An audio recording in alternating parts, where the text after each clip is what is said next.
오늘 설교는 여러분에게 먼저 한 가지 질문을 던지면서 시작하고자 합니다. 여러분들이 원수를 사랑하는 것이 가능할까요? 그럼 우리가 어떻게 원수를 사랑할 수 있겠습니까? 이는 이로 갚고 눈은 눈으로 갚고 원수는 원한으로 갚아야죠. 그런데 두 번째 질문 한번 해보고 싶어요. 만약 예수님이라면 어떻게 하실까요? 예수님이라면 원수에게 막 즉각 심판하시고 저주하시고 멸망을 내리시고 이렇게 하실까요? 아니면 원수들에게 사랑과 은혜와 용서를 베풀며 그렇게 사실까요? 예수님이라면 어떻게 하실 것 같아요? 빨리 답변하세요. 박진식 집사님, 예수님이라면? 그렇죠. 예수님이라면 원수가 할지라도 사랑하고 용서하며 그렇게 사시겠죠. 맞습니다. 그런데 너무나도 중요한 사실은 그 예수님께서 지금 어디 계십니까? 그 예수님께서 우리 안에, 내 안에 계신 거예요. 바울은 갈라디아 2장 20절에서 그런즉 이제는 내가 그리스도와 함께 십자가에 못 박혔나니 내가 십자가에 못 박혀 죽었대. 내가 살아있으면 원수들에게 지각 심판하고 저주하고 원한을 갖고 막 이렇게 살 것 같은데 나는 죽었대. 그럼 내 안에는 이제 예수 그리스도만 계십니다. 예수 그리스도. 예수님이 어떻게 내 안에 계십니까? 나를 사랑하사 나를 위하여 자기 자신을 내어주셨는데 그것도 충만하게 내어주셨어요.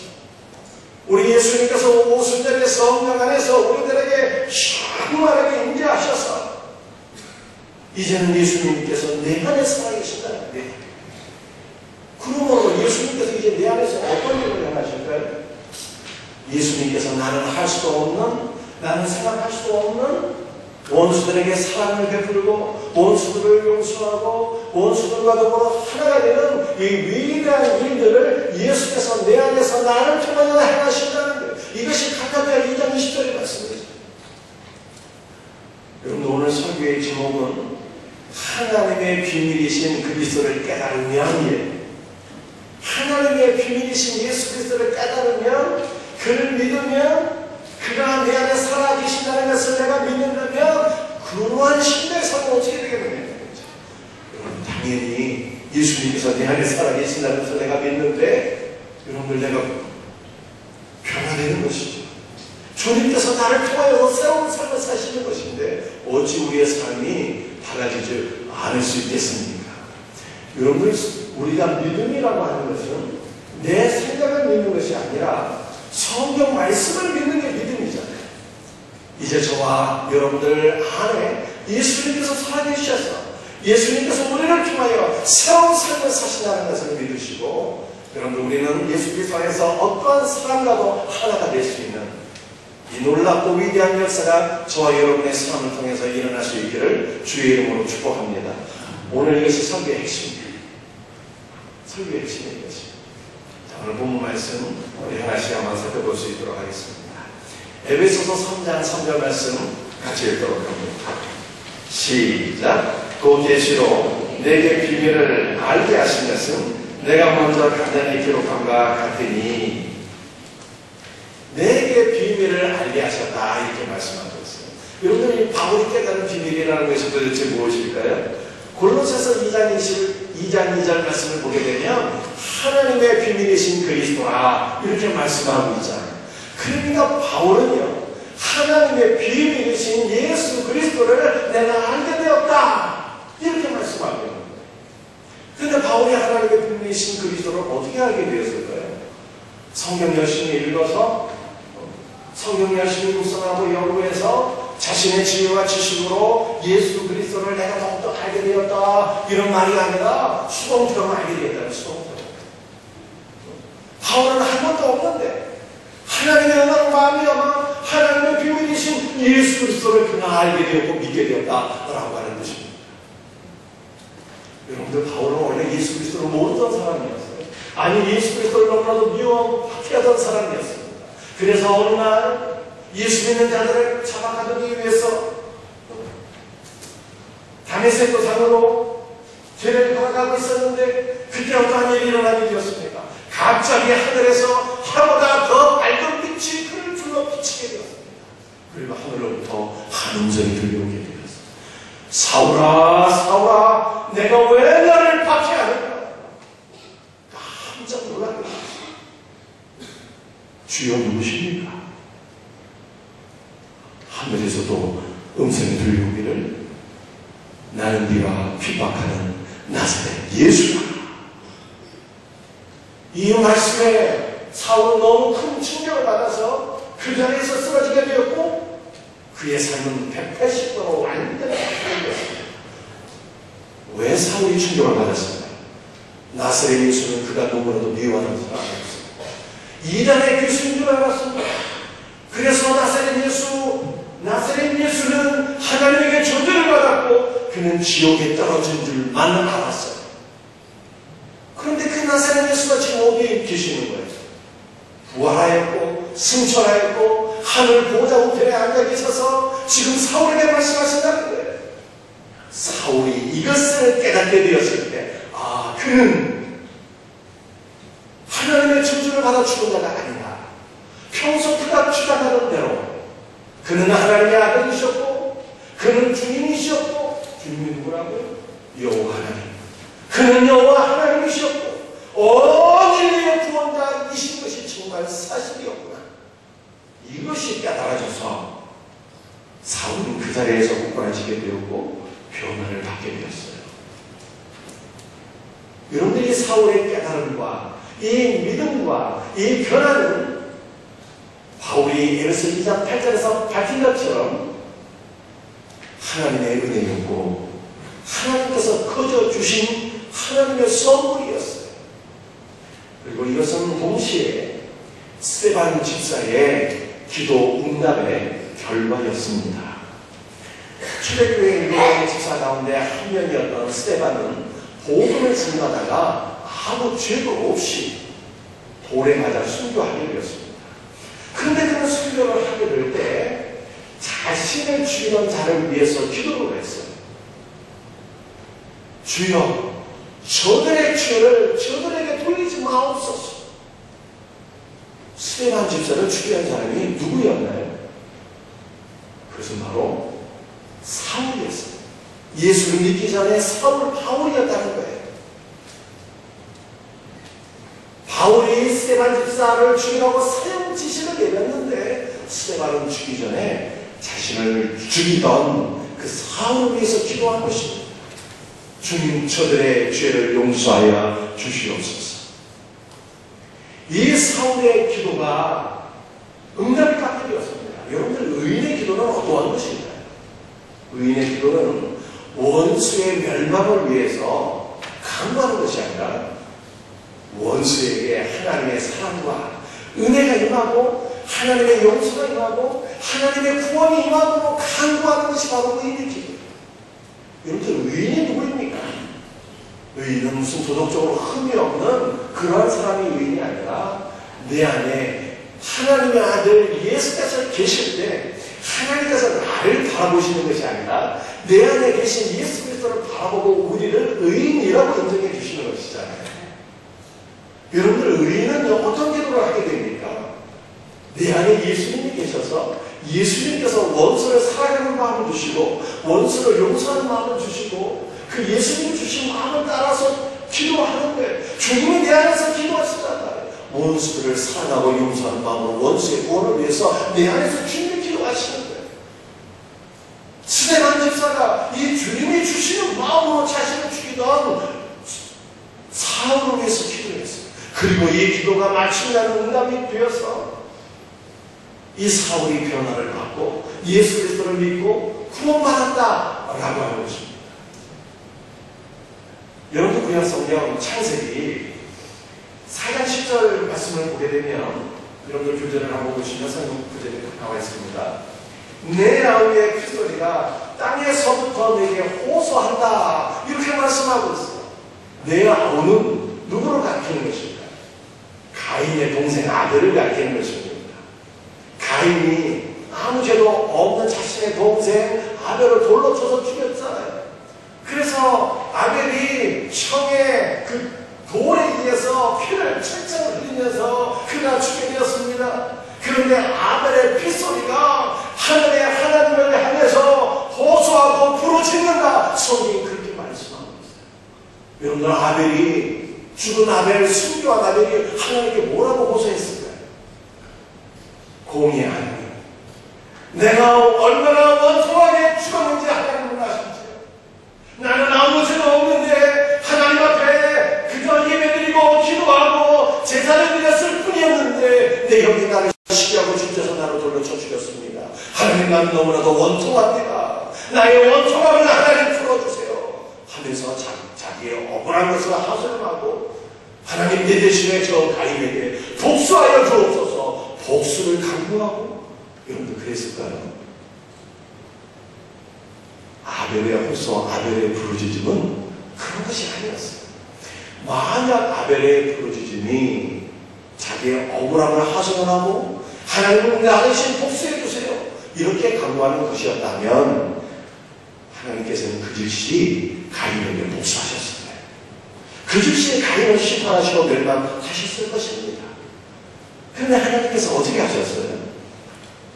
가인에게 보복을 하시기는커녕 가인에게 은혜를 베풀어 주셨어요. 성경 말씀 우리 한번 같이 읽어보겠습니다. 성경 말씀 구약성경 창세기 4장 15절 우리 교재를 보시면서 함께 읽도록 합니다. 시작. 여호와께서 그에게 이르시되 그렇지 아니하다. 가인을 죽이는 자는 벌을 치거나 받으리라 하시고 가인에게 표를 주사 그를 만나는 모든 사람에게서 죽임을 면하게 하시니라. 하나님께서 가인에게 표를 주셨어요. 여러분들, 가인에게 주신 표는 어떤 표였습니까? 가인을 많은 사람들에게서 그의 생명을 지켜주시고 보호해 주시기 위한 표였습니다. 따라서 가인에게 하나님께서 주신 표는 인간의 생명을 멸망으로부터 이끌어내시는 예수 그리스도의 구속의 사역을 예표하는 표였어요. 하나님께서는 왜 그리스도 예수의 구속 사역을 예표하는 표, 십자가의 표를 가인에게 주셨던 것입니다. 그것은 바로 아벨의 부르짖음 때문에 그랬습니다. 아벨은요, 가인에게 복수를 하나님께 강요한 것이 아니라 하나님, 내 영 가인을 불쌍히 여기시고 그에게 사랑을 더하시고 그에게 은혜를 더하시고 그에게 하나님의 구원을 더하시옵소서. 이렇게 가인의 용서와 구원을 위해서 기도했기 때문에 하나님께서 가인의 생명을 지켜주시겠다고 하는 표를, 십자가의 표를 하나님께서 가인에게 허락하신 것입니다. 그런데 우리는 여기서 다시 한번 질문할 수 있어야 되겠습니다. 아니, 어떻게 자신을 죽인 원수를 위해서 용서의 기도를 할 수 있단 말인가?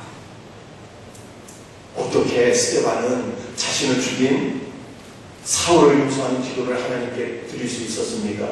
어떻게 아벨은 자신을 죽인 형 가인을 위한 용서의 기도를 드릴 수 있었던 것입니까? 우리가 이 비밀을 알게 될 때 우리도 원수를 위해서 기도할 수 있고 어떠한 사람일지라도 우리는 하나가 될 수 있고, 예수 그리스도 안에서, 여러분들, 우리가 예수 그리스도 안에서 이렇게 하나가 된다면, 우리가 원수를 위한 용서의 기도를 드리게 된다면 또 한 명의 위대한 사원이 탄생하게 되는 것입니다. 원수를 위한 용서의 기도 어떻게 드릴 수 있을까? 첫 번째, 예수 그리스도를 속죄의 제물로 취할 수 있어야 됩니다. 예수 그리스도를 속죄의 제물로 취할 수 있는 믿음이 나에게 있게 될 때 우리는 원수를 위한 기도를 드릴 수 있는 거예요. 성경 말씀 누가복음 23장 34절 말씀 같이 읽도록 합니다. 시작. 이에 예수께서 이르시되 아버지, 저들을 사하여 주옵소서. 자기들이 하는 것을 알지 못함이니이다. 우리 예수님께서 십자가에 못 박혀 달려 돌아가실 때 하신 기도였습니다. 자신을 십자가에 못 박던 로마 군병들, 유대 종교 지도자들을 위해서 그들의 죄사함을 위하여 예수님은 기도하셨습니다. 아버지여, 저들의 죄를 용서하여 주옵소서. 자기들이 무슨 일을 하고 있는지 알지 못하고 있습니다. 그런데 예수님을 십자가에 못 박은 자들이 누구였습니까? 로마 군병들이었죠. 그런데 예수님을 십자가에 못 박은 자들은요, 바로 우리들이었습니다. 바로 저와 여러분들이었습니다. 왜 그렇습니까? 예수님은 나의 죄 때문에 십자가에 죽으셨잖아요. 그래서 예수님을 십자가에 못 박은 자들은 다른 사람이 아니라 바로 나였다는 거예요. 바로 여러분 자신이었어요. 그래서 예수님께서 용서하신 그 용서의 대상은 바로 우리였습니다. 아버지 하나님이여, 생명샘교회 성도들의 죄를 용서하여 주옵소서. 우리의 죄사함을 위하여 주님은 십자가에 피 흘려 돌아가신 것입니다. 예수님이 나의 죄를 위해서 십자가에 죽으신 것을, 속죄 제물이 되어서 죽으신 것을 내가 안다면, 이 은혜를 내가 믿는다면, 이 은혜를 내가 체험한다면, 우리도 누구를 위해서 용서의 기도를 할 수가 있어요? 나를 용서해 주신 예수 그리스도의 은혜를 힘입어서 나도 나의 원수를 위해서 하나님 저들의 죄를 용서해 주세요. 이렇게 기도할 수 있는 힘을 얻게 되는 거예요. 두 번째는 더 중요해요. 두 번째, 예수 그리스도를 속건제물로 취할 수 있어요. 예수 그리스도를 속건제물로 취할 수 있는 믿음이 우리에게 있게 될 때 우리는 원수와 더불어서 하나가 될 수 있는 것입니다. 우리 성경 말씀 우리 한번 같이 읽도록 합니다. 시작. 레위기 6장 6절이죠. 시작. 그는 또 속건제물을 여호와께 가져갈지니 고내가 지정한 가치대로 양떼 중 흠없는 순양을 속건제물을 위하여 제사장에게로 끌고 갈 것이요. 여러분, 속건제물은 배상의 제물, 보상의 제물이다, 이런 뜻이에요. 여러분들 속건제물 잘 못 들어보신 분들도 있을 거예요. 이것이 도대체 무슨 뜻일까요? 제가 우리 윤선아 집사님에게 이 예를 들어 설명하는 거예요. 100만 원을 돈을 꿨는데 갚지를 않았어요. 100만 원의 손해를 내가 윤선아 집사님에게 입혔다 이거예요. 그러면 이 문제를 어떻게 구약시대는 해결을 했을까요? 속건제물을 통해서 해결을 받게 되었습니다. 100만 원을 내가 빌렸는데 이 갚지 않은 이 죄를 해결받기 위해서는 제가 원금 100만 원에다가 20만 원을 플러스해서 120만 원을 갚아야 되고요. 그리고 하나님께는 순양 한 마리로 속건 제물을 하나님께 제물로 드리게 될 때 이 죄가 해결받게 된 것입니다. 그런데 성경에 나온 모든 제물은 누구를 가리키는 거예요? 예수님을 가리키는 거예요. 예수님. 자, 이것을 여러분들 좀 더 설명을 드리게 되면, 예수님께서 속죄 제물이 되어서다라고 하는 것은요, 예수님께서 나를 대신해서 죽으시고 나의 죄를 용서해 주셨다는 뜻이고요. 예수님께서 속건 제물이 되셨다는 것은 무슨 뜻일까요? 윤선아 집사님을 기준으로 해서 예수께서 속건 제물이 되셨다는 것은 내가 윤선아 집사님에게 피해를 끼쳤으니까 원수인 내가 죽어야 되는데, 내가 윤선아 집사님 원수자에 피해를 끼쳤으니까 내가 죽어야 되는데, 예수께서 원수 대신에 죽으시고 자신의 피값으로 대신 보상을 해주시고 원수 대신에 예수께서 용서의 강구를 들으시고, 그러므로 우리의 모든 관계를 예수께서 회복시켜 주셨다, 이런 뜻입니다. 여러분들 이것을 조금 다르게 한번 설명해 보겠습니다. 여러분들에게 다 원수가 있어요. 씻을 수 없는 상처를 주는 원수가 있습니다. 그런데 그 원수는 자기의 잘못을 알 수 못해요. 반성하거나 회개할 기미가 전혀 없습니다. 그래서 더더욱 용서가 안 되는 거예요. 그런데 성도는요, 이 상황에서 예수 그리스도를 속고 속건제물로 취할 수 있는 믿음이 있어야 되는 것입니다. 여러분의 원수가 여러분에게 잘못을 해서 원수가 죽어야 되는데, 근데 그 원수 대신에 누가 죽으신데? 예수님께서 죽으셨어. 그의 핏값으로 대신 보상을 해주시고, 예수님께서 여러분에게 용서의 강도로 들으셨다는 거예요. 원수 대신. 우리가 이것을 믿는다면 그 원수를 향한 용서의 마음을 품고 용서의 기도를 드릴 수가 있는 것이죠. 예수께서 원수 대신 죽으시고, 예수께서 핏값으로 원수 대신의 보상을 나에게 해주시고, 원수 대신 용서를 강조해 주신 것을 믿는다. 여러분, 제가 영화 얘기 하나 해드릴게요. 여러분들이 밀양이라고 하는 영화를 다 잘 알고 계실 것입니다. 남편을 잃고 밀양으로 온 전도연이 열심히 살아가던 중 자신의 살아가는 아들을 잃게 되었습니다. 전도연은 아들을 죽인 그 원수를 찾아가게 되었어요. 전도연이 그리스도 예수의 마음으로 원수를 용서해 주기 위해서 교도소에 면회를 간 거예요. 그런데 교도소 안에 면회를 가보니까 전도연이 깜짝 놀라게 되었어요. 왜 깜짝 놀라게 되었습니까? 이 원수가 말씀에 교도소 안에서 복음을 들은 거예요. 예수님 믿고 하나님께 회개를 한 거예요. 그래서 하나님 안에서 살인죄에 대한 양심의 가책을 털어내고 죄사함의 은혜를 누리고 너무나도 기쁘게 살아가는 것을 보게 되었어요. 이것을 본 전도인이 막 속이 막 뒤집어지게 되죠.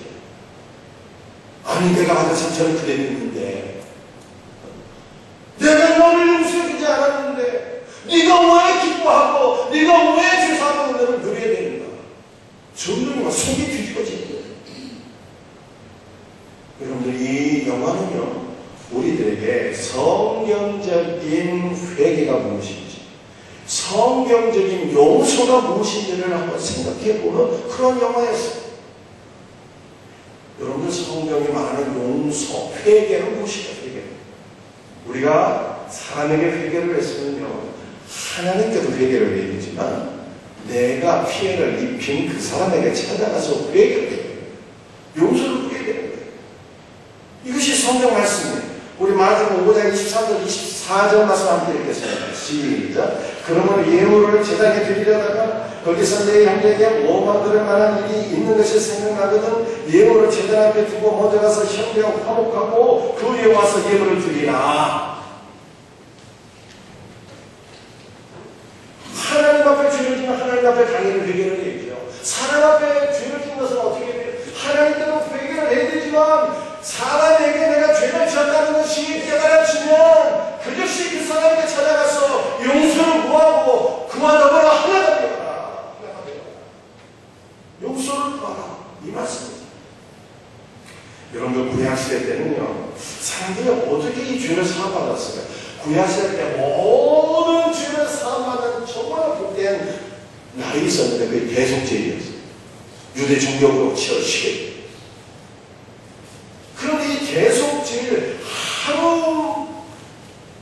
단 하루에 모든 때를 사함받는 것이 아니고 10일 전부터 준비를 하는 거예요. 10일 전부터. 7월 1일에 나팔절인데 이 나팔절 7월 1일부터 10일 동안 계속 나팔이 울려 퍼지게 됩니다. 그리고 이 10일 동안 계속 나팔이 울려 퍼지게 될 때 이스라엘 백성들이 하나님과 사람 앞에 지금도 회개를 했어요. 여러분들, 이 나팔은 무슨 나팔일까요? 그리스도의 십자가의 구속의 은혜를 상기시키는 복음의 나팔이었고요. 이 나팔 소리는 최후의 심판을 알리는 나팔이었어요. 여러분들, 성경을 보면 예수님께서 재림하실 때 어떻게 재림하십니까? 천사장의 나팔 소리와 함께 재림하시잖아요. 그 나팔자의 나팔 소리는 예수 그리스도의 재림을 알리는 나팔이었고, 예수께서 재림하실 때 최후의 심판이 됩니다. 최후의 심판을 알리는 나팔 소리였어요. 여러분들, 예수께서 재림하시면 최후의 심판이 되는데 그 최후의 심판 때에는 우리의 모든 죄가 다 드러나게 돼요. 하나도 숨길 수가 없어요. 만물이 벌거벗은 것 같이 주 앞에 드러나며 우리의 죄가 드러나게 되는 거예요. 그 최후의 심판을 기억하면서 하나님 앞에 그리스도 예수의 십자가 보혈의 공로를 의지하고 죄를 회개하는 것, 그것이 바로 나팔절과 대속죄였어요. 그런데 그 나팔절 대속죄에는 10일 동안 죄를 회개하는데 하나님 앞에 죄를 회개할 뿐 아니라 인간에게 죄를 지은 것은 인간에게도 찾아가서 용서를 구했다라고 하는 것입니다. 그래서 다시 미락으로 돌아가게 되면 그 사이범이 교도소에서 복음을 듣고 예수를 믿어서 자신의 죄를 깨닫고 사람을 죽인 그 살인죄를 회개하게 되었습니다. 그러면 그 다음에는 어떻게 해야 됩니까? 그 다음에는 감옥 안에서 전도연을 만나게 되었잖아요. 그러면 전도연에게도 용서를 구하는 것이 진정한 회개인 거예요. 사람들이 이제 여기까지는 성경을 이해할 수가 있어요. 그런데 성경은 한 가지 더 말씀하고 있는 거예요. 전도인이 무슨 은혜를 누려야 되는 전도인이 속건제물 대신 예수 그리스도의 은혜를 누렸으면 실족하지 않았을 터인데 속건제물 대신 예수 그리스도의 은혜를 몰랐다는 거예요. 예수님은 속건제물로 죽으셨어요. 전도인을 기준으로 생각해 볼 때 자기의 사랑하는 아들을 죽인 그 원수 대신에 예수께서 죽으시고 당신의 핏값으로 보상해 주시고 원수 대신 용서를 강구하셨다. 예수 그리스도의 속건제물 대신 이 은혜를 전도인이 알았다면 그 원수를 위해서 실족하지 않았을 텐데 원수를 용서하는 마음으로 기도해 줄 수 있었을 텐데 속건제물 대신 예수 그리스도의 은혜를 몰랐다.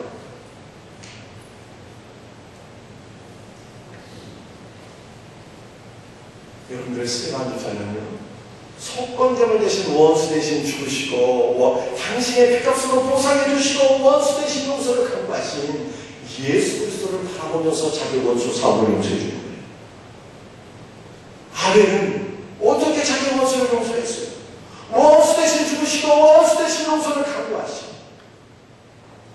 속건제물 대신 예수 그리스도를 바라보며 형 가인을 용서하는 기도를 하나님 앞에 드리고 싶습니다.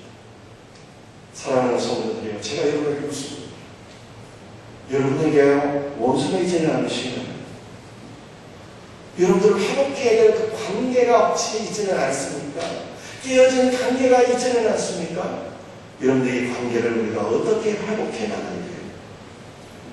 예수 그리스도 안에서 속건제물 대신 예수 그리스도를 믿음의 눈으로 바라보며 속건제물 대신 예수 그리스도를 내가 믿음으로 취하며 예수 그리스도 안에서 용서를 선포하고 원수를 위해서 기도하고 사랑하며 이렇게 살아야 됩니다. 이것이 바로 믿음이에요. 그래서 믿음은 내 생각을 믿는 게 믿음이 아니고 성경 말씀을 믿는 게 믿음이니 속건제물 대신 예수 그리스도를 믿음으로 취해서 주의 사랑으로 원수와 더불어 하나가 되는 우리 복된 생명생계 성도들 다 될 수 있기를 주 예수의 이름으로 축복합니다. 여러분들 우리가 이 속건제물 대신 예수 그리스도 속죄의 제물이 대신 예수 그리스도 이거 어떻게 취할 수 있을까요? 내 믿음이 정말로 원수 대신 죽으신 예수 그리스도를 바라보면서 원수를 용서해야 되는데 이 믿음은 도대체 어디서 얻을 수 있는 믿음이 것입니까? 우리 성경 말씀 에베소 3장 4절 말씀 우리 한번 같이 읽어보겠습니다. 함께 읽습니다. 시작. 그것을 읽으면 내가 그리스도의 비밀을 깨달은 것을 너희가 알 수 있으리라. 그것을 읽으면 그것이 뭐예요? 성경을 읽으면 이런 뜻이에요. 성경을 읽으면. 그런데 읽는다라고 하는 것이요. 읽는다는 것이 여러분들 주목해 보세요. 성경을 읽으면 읽는다라고 하는 이 단어가 제가 될 수 있으면 하고 오늘 설명 하려고 하는데 딱 하나만 설명드릴게요. 성경을 읽으면 읽는다라고 하는 단어가 아나그노시스라고 하는 단어입니다. 근데 이 단어는 무슨 뜻인 거 아는 것 같습니까? 이 단어는 이 아나라고 하는 단어는 위로부터라고 하는 단어.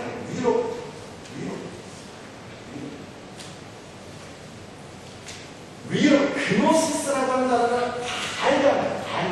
그러니까 성경이 있는다는 뜻이 무슨 뜻인가 하면 위로부터 부으시는 성령의 은혜로 너희가 성경을 다시 새롭게 알게 되면 이런 뜻이에요. 여러분, 우리는 성경을 다시 새롭게 알아요. 내가 지식으로 성경을 알게 되면 성경을 알 수가 없거니와 성경이 내 머리까지만 보게 되는 게 내 머리까지만. 그런데 하나 그것이 있어요. 위로부터 보시는 성령의 은혜로 말미암아 성경을 알게 되면 이 성경의 말씀이 새롭게 깨달아질 뿐만 아니라 성경의 말씀이 내 심리에서 느끼게 돼요. 그러면 너희가 그리스도의 비밀을 깨닫게 될 것이고 나도 그리스도 예수의 비밀을 깨달아 알게 된 것을 너희가 알게 되리라. 바울이 이렇게 말씀합니다.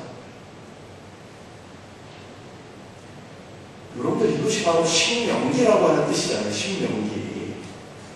신이라는 것이 거듭신자예요. 거듭신자.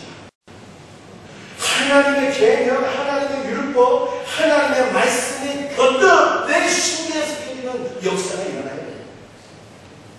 어떻게? 위로부터 부으시는 성령의 역사로. 그때 우리는 하나님의 말씀의 은혜를 힘입어서 예수 그리스도의 사랑을 베풀며 그렇게 살아갈 수 있는 것입니다.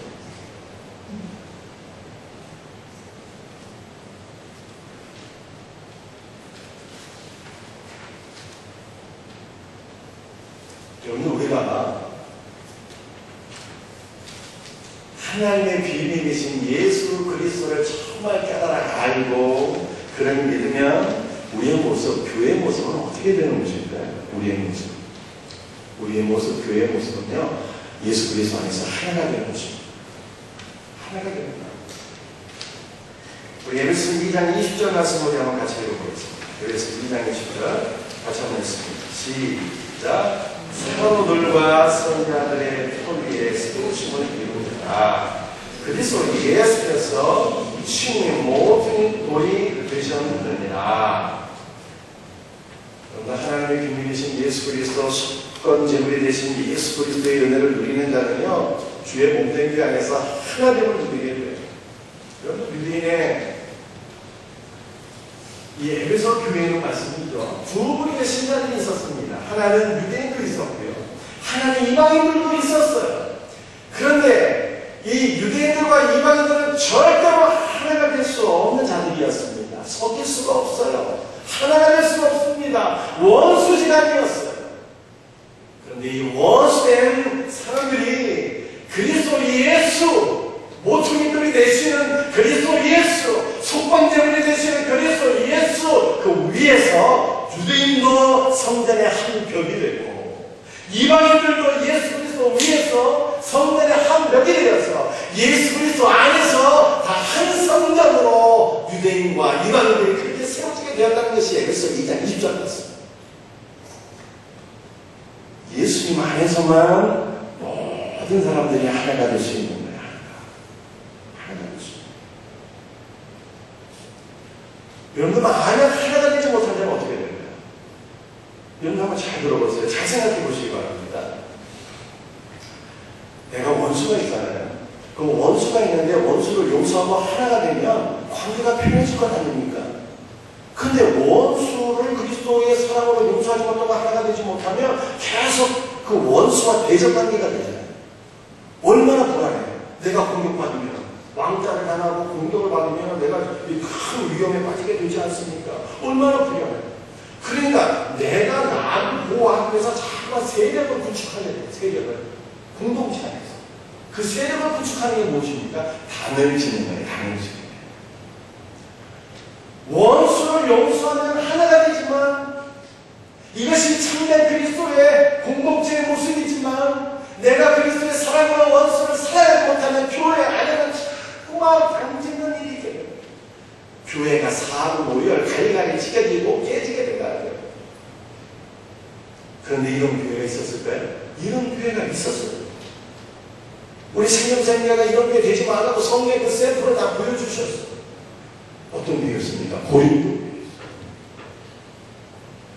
성경 말씀 우리 한번 읽어보겠습니다. 고린도전서 1장 12절 13절 말씀 함께 읽습니다. 시작. 너희가 각각 이르되 나는 바울에게, 나는 아볼로에게, 나는 게바에게, 나는 그리스도에게 속한 자라 한다는 것이니 그리스도께서 어찌 나누었느냐? 바울이 너희를 위하여 십자가에 못 박혔으며 바울의 이름으로 너희가 세례를 받았느냐?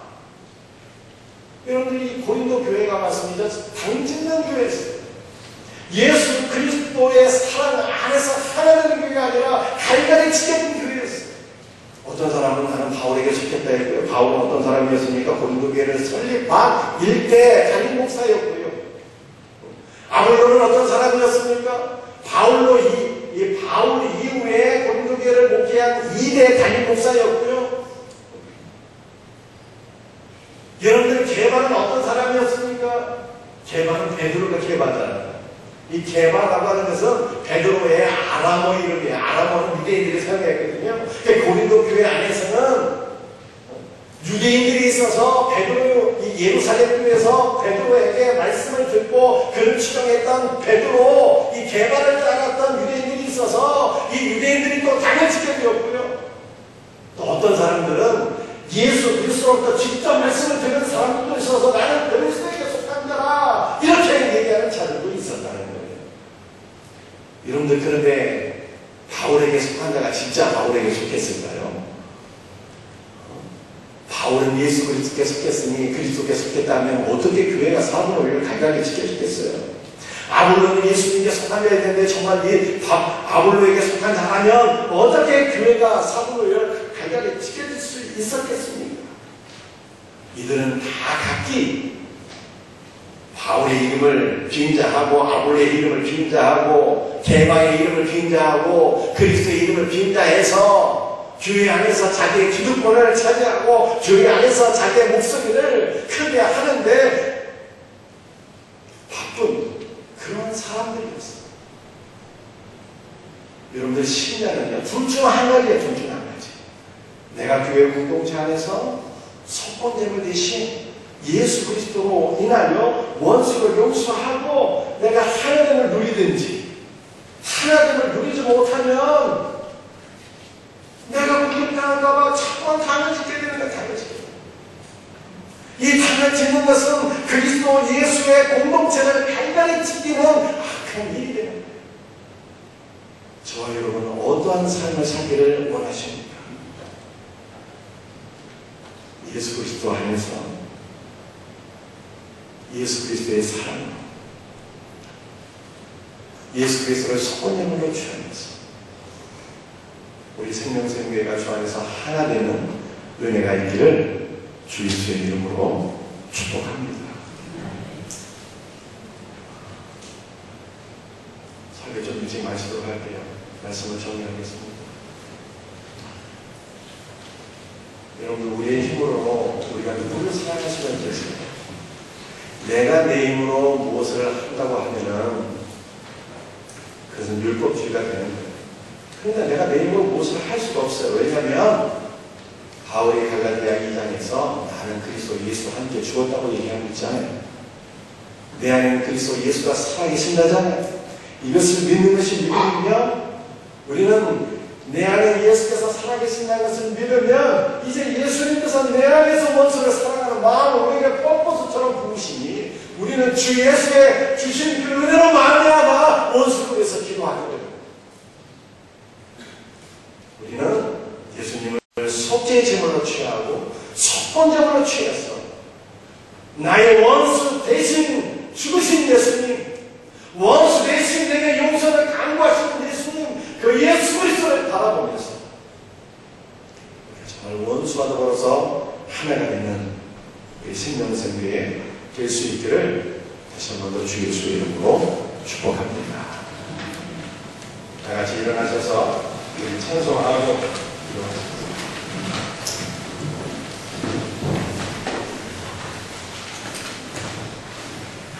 찬송가곡의 96장 찬송합니다.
말씀 붙잡고 한번 기도하시기를 원합니다. 여러분들 성경 말씀을 듣듯이 내 안에 예수님 살아계신다는 것을, 그리고 예수님 나를 위해서 죽으실 뿐 아니라 여러분의 원수 대신 죽으신 거예요. 원수 대신. 그러므로 핏값으로 보상해 주시고 원수 대신 용서를 강구하신 예수님, 이것이 바로 우리가 예수 그리스도로 속건제물로 취합니다. 그러면 우리는 원수를 위한 용서의 기도를 주님의 은혜로 드릴 수가 있는 거예요. 어떠한 사람일지라도 하나가 되는 거예요. 만약 이 은혜를 우리가 누리지 못하면 교회는요 자꾸 당짓는 일, 나하고 친한 사람들끼리 당짓는 일만 있게 돼요. 이것은 그리스도의 교회가 깨지는 것입니다. 하나님, 내가 그리스도의 사랑으로 내가 살아가며 용서를 선포하며 그렇게 살게 하옵소서. 오늘 주신 말씀 붙잡고 다같이 주여 한번 외치며 기도드립니다. 주여, 은혜를 베풀어 주시옵기를 간절히 기도합니다. 우리 하나님 아버지 앞까지 주옵소서. 우리 하나님 아버지 앞까지 주옵기를 아버지 하나님 은혜를 베풀어 아버지 하나님 그리스도 예수의 아버지 하나님의 은혜로서 선택하게 하시고 그리스도 예수의 속죄의 은혜를 기억하며 나도 형제를 용서하게 살게 하시고 무엇을 대신 죽으신 예수 그리스도를 나의 속죄의 죄로 취함으로 말미암아 속건제물로 취함으로 말미암아 아버지 원수로 용서하게 살 수 있는 은혜가 우리에게 있게 하여 주시옵소서. 예수의 이름으로 기도합니다. 아버지 하나님, 오늘도 주신 말씀을 붙잡고 간절히 기도합니다. 내가 살아있다면 어찌 용서할 수 있겠습니까? 그러나 주님의 말씀대로 나는 십자가에 못 박혀 죽었고 내 안에 예수께서 살아계셔서 원수를 위해서 기도하고 계시는 줄로 믿습니다. 주님, 나의 속죄제물이 되어주셔서 내 대신 죽음으로 나의 모든 죄를 용서해 주신 것을 믿습니다. 주님 속건자물이 되어주셔서 나의 원수를 대신하여 죽으셨고 원수 대신 용서를 강구하신 예수 그리스도를 내가 믿음으로 취하고 원수를 용서하는 삶으로 나가게 하옵소서. 예수 그리스도 안에서 유대인도 이방인도 예수 그리스도 안에서 성전으로 지어졌는데 우리 생명생명의 모든 성도들이 예수 그리스도 안에서 하나가 되어서 거룩한 성전으로 지어져가는 복된 교회가 되게 하여 주옵시고 아버지 하나님 이 용서의 은혜 사랑의 은혜를 몰라서 서로 던지는 일이 없도록 주 예수여 은혜를 베풀어 주시옵소서. 아버지 하나님 우리 사랑하는 성도들의 가정이 하나가 되기를 소원합니다. 우리 사랑하는 생명생의 각 셀이 하나가 되기를 소원합니다. 우리 사랑하는 생명생 교회가 예수 그리스도 안에서 하나가 되기를 원합니다. 아버지와 이 나라와 민족을 위해서도 간구합니다. 좌우 이념 대립이 너무나도 대립되어 있는 그래서 좌우가 극도로 분열되어 있는 이 나라를 주께서 국민이 여겨 주옵시고 예수 그리스도 안에서 나라와 민족이 하나가 될 수 있도록 우리 주여 은혜를 베풀어 주시옵소서. 오늘도 주님 앞에 나와서 경배를 드리면서 귀한 예물을 구별해 드리는 우리 성도들의 손길이 있습니다. 열의 하나를 구별해 드립니다. 감사의 마음으로 사랑의 마음으로 은혜로서 믿음으로써 열의 하나를 구별해 드리오니 주께서 이 귀한 예물을 받아 주옵시고 감사하는 성도들에게 감사의 조건이 넘쳐나게 하시고 아버지 하나님 성교와 부재임을 드리오니 귀한 예물을 드려서 땅끝까지 예수 그리스도의 피로도 복음이 증거되게 하옵시고 주정원과 세련신과 월드비전과 장하사 멀리서 드려지는 모든 예물들 주의 나라 주의 영광 위하여 아름답게 쓰임받게 하옵시고 헌신하는 손별들을 위해 주의 사랑과 은혜를 도와주옵소서. 주 예수의 이름으로 감사하며 기도드리옵나이다.